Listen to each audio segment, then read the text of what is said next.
अ, मेरा प्रश्न है कि चित्त का पुरुषार्थ में क्या रोल होता है? चित्त को हाँ। हम कैसे रखते हैं? चित्त का पुरुषार्थ में रोल क्या होता है? चित्त के हाँ, अंदर ही ज्ञान और दर्शन होता है, और हाँ, ठीक बराबर। ज्ञान दर्शन के माध्यम से ही आप पुरुषार्थ कर सकते हैं। विदाउट ज्ञान दर्शन पुरुषार्थ कैसे करोगे? कोई भी अवस्था को देखने के लिए ज्ञान भी चाहिए और दर्शन भी चाहिए। ज्ञान का मतलब होता है मैं कौन हूं, वो भी चाहिए, और दर्शन का मतलब होता है ये कैसे चलता है, कौन चलाता है, कौन करता है, कौन भुगतान करता है, वो दर्शन भी चाहिए।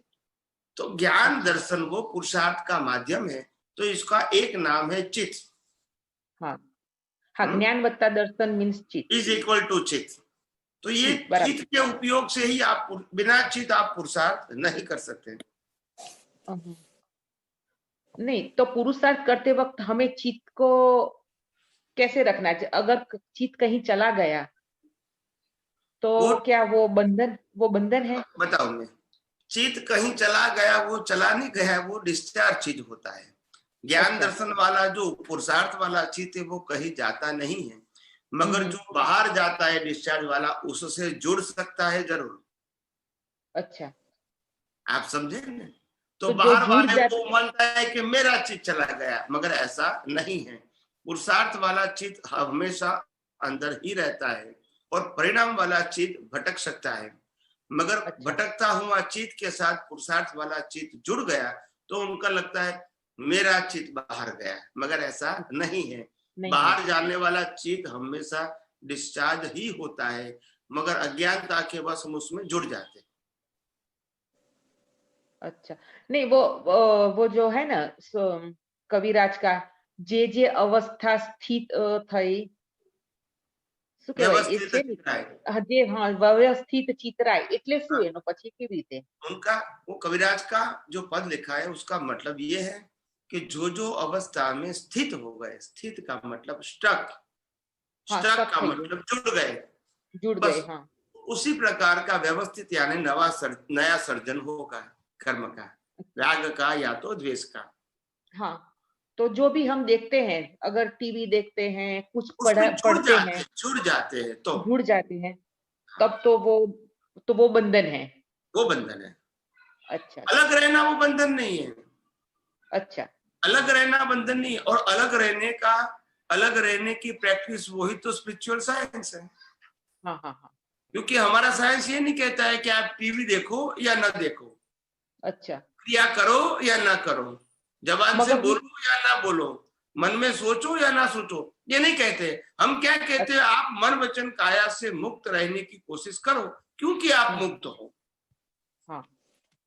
बस यही तो हमारा पुरुषार्थ है।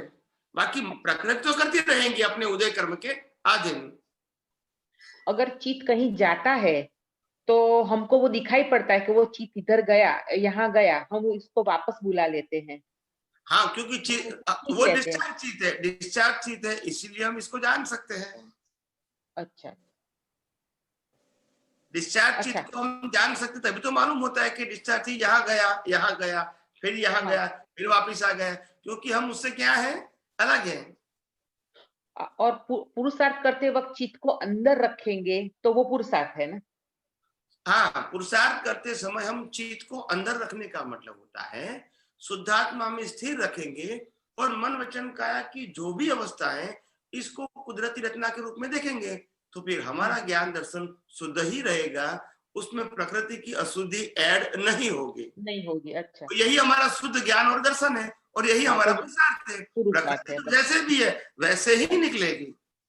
अच्छा, क्योंकि प्रकृति खींच जाती है, जैसे कि कुछ न्यूज़ आता है, कुछ बुक्स पढ़नी है, कुछ पेंटिंग करना है, तो वो तो सब डिस्चार्ज प्रकृति है ना? बराबर है। हाँ, तो वो तो करती रहती है ना? बराबर है। हाँ, फिर तो नहीं, खींचना नहीं चाहिए। हमारा ज्ञान दर्शन इतना पुअर नहीं होना चाहिए पुरुषार्थ अच्छा, वाला, कि हाँ, प्रकृति की छोटी छोटी बात हमको डिस्टर्ब करे। इतना ज्ञान दर्शन पुअर नहीं होना चाहिए।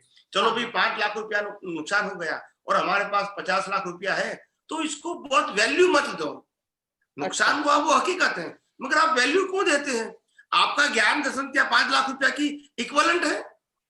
नहीं, नहीं, दैट्स इट। आप कहो मैं चेतन हूं, मैं अविनाशी हूं, और मैं अनंत शक्ति वाला हूं, और मैं अनंत सुख वाला हूं, तो मेरे को ऐसी छोटी छोटी प्रकृति की अवस्था में डिस्चार्ज की बाबत में इन्वॉल्व होने की और डिस्टर्ब होने की जरूरत नहीं है। बराबर। इतना कॉन्फिडेंस अपने ज्ञान और दर्शन के ऊपर होना ही चाहिए। समझ में आई बात।